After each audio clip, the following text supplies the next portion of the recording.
السلام عليكم بنات، اش اخباركم؟ لاباس عليكم؟ اموركم هانيه؟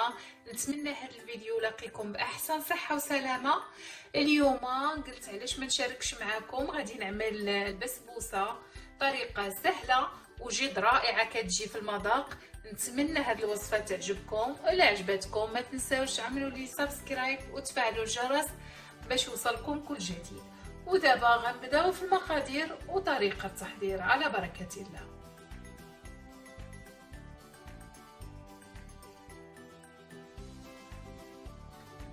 دابا غنعملو كأس سكر مسحوق اللي هو السنيده. بسم الله. 2 كؤوس من الماء. دابا غنحضروا السيروب، غنخليوه فوق النار تقريبا 10 دقائق. ملي يبدا يذوب السكر نقصوا عليه شويه النار ونخليوه مده 10 دقائق. دابا غنعملوا عليه قطرات ديال الحامض، قطرات ديال الليمون.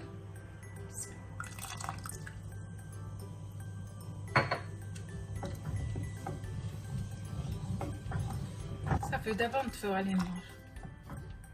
دابا السيروب ديالنا وجد. دابا غادي ندوزو لطريقه التحضير ديال البسبوسه. ودابا غنبداو في طريقه التحضير. عندنا هنايا 4 ديال البيضات،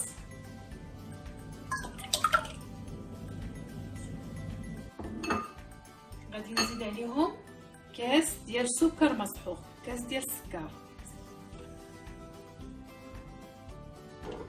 غادي نضربوهم مزيان.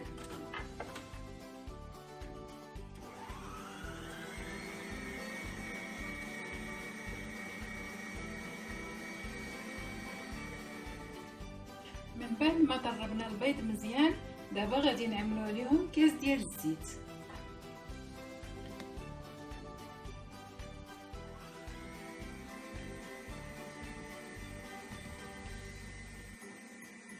من بعد غنعملو عليهم كاس ديال الحليب.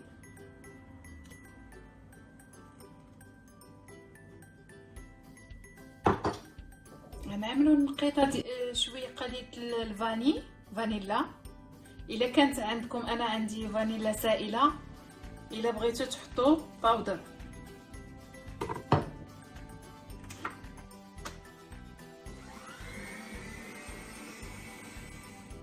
من بعد غنخليو بشرة الليمون، القشور ديال الحامض.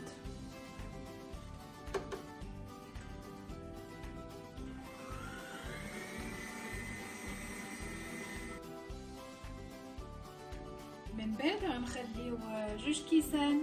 دائما كنعبروا بالكاس ديال العنبه اللي عبرت به كل هالمقادير. نخليو 2 كيسان ديال العنبه ديال السميده، تكون وسط موين.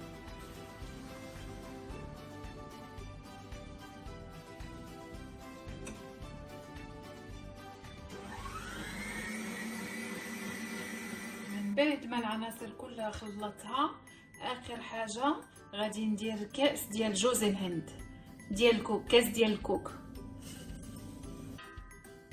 غادي نخلطهم، واخر حاجه غندير خميره الحلويات.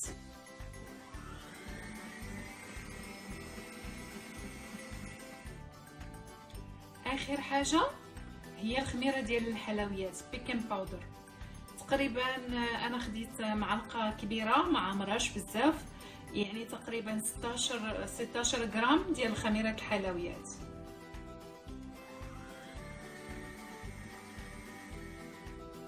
ودابا البنات كما كتشوفوا خدينا الصينيه اللي غتدخل الفران، دهنت بشويه ديال الزبده. وكنت قبل ما نبدا نخلط البسبوسه كنت سخنت الفران على درجه حراره 180. ودابا غادي نصبوا الخليط ديالنا.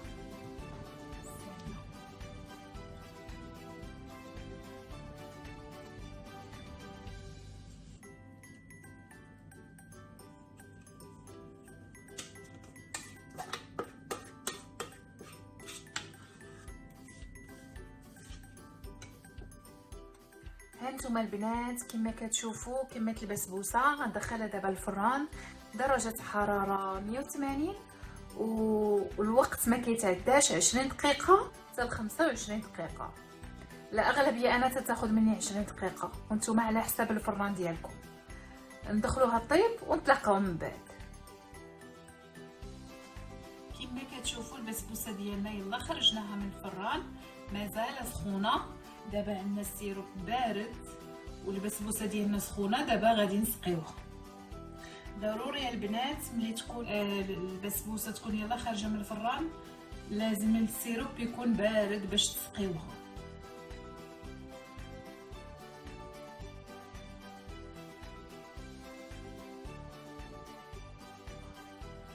من بعد البنات غنتسناوها تبرد شويه، من بعد نزينوها بجوز الهند اللي هو الكوكو.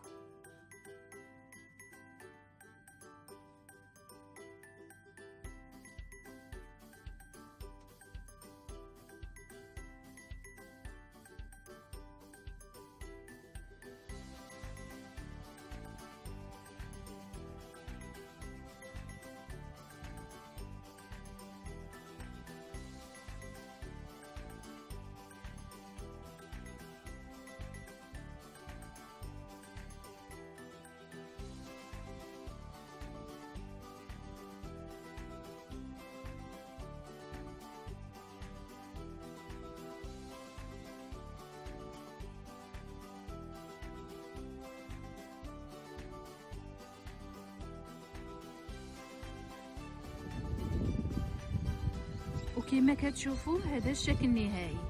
البسبوسه ديالنا زيناها بجوز الهند وجات رائعه في المنظر حتى في المذاق.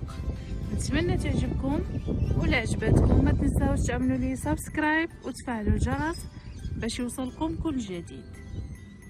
نشوفكم في فيديو اخر والسلام عليكم.